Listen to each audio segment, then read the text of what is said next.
আসসালামু আলাইকুম দর্শক।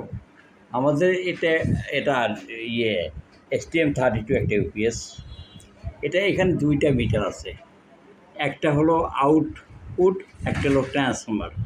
দেখেন এখন বাইপাস মোডে আছে।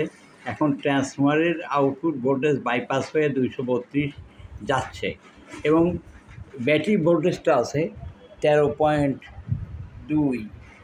ব্যাটারি যখন চার্জিংটা কানেক্ট হবে তখনই আপনি দেখতে পাবেন যে ট্রান্সফর্মারটা এনার্জাইজ হয়েছে। ডাইন পাশের যে মিটারটা, এটা ট্রান্সফর্মারে লাগানো। এই যে এখন চার্জার অন হয়েছে, এখন দেখেন যে ট্রান্সফর্মার এনার্জাইজ হয়েছে। এখন ব্যাটারিটা চার্জ হয়ে উপরে উঠবে, 14.4-এ উঠবে।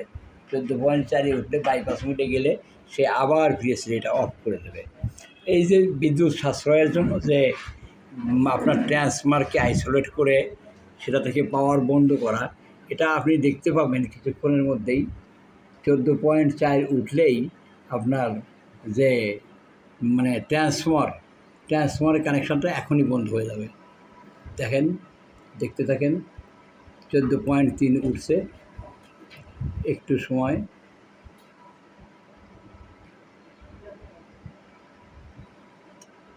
14.4 প্রায়।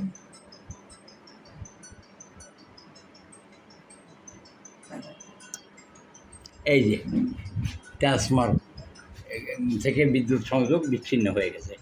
এই ব্যাপারটা বাস্তবে দেখানোর জন্যই আর কি আমি দুইটা মিটার লাগিয়েছি। শুধু মুখ দিয়ে বললেই হবে না, বাস্তব ব্যাপারটা দেখাইতে হবে। তো এই আমাদের এটা ডিএসপিতেও সিমিলারই, যখন আপনার বাইপাস মোডে চলবে তখন ট্রান্সফর্মারে কোনো এনার্জাইজ থাকবে না। এটাতে আপনার প্রচুর পরিমাণ বিদ্যুৎ সাশ্রয় হবে।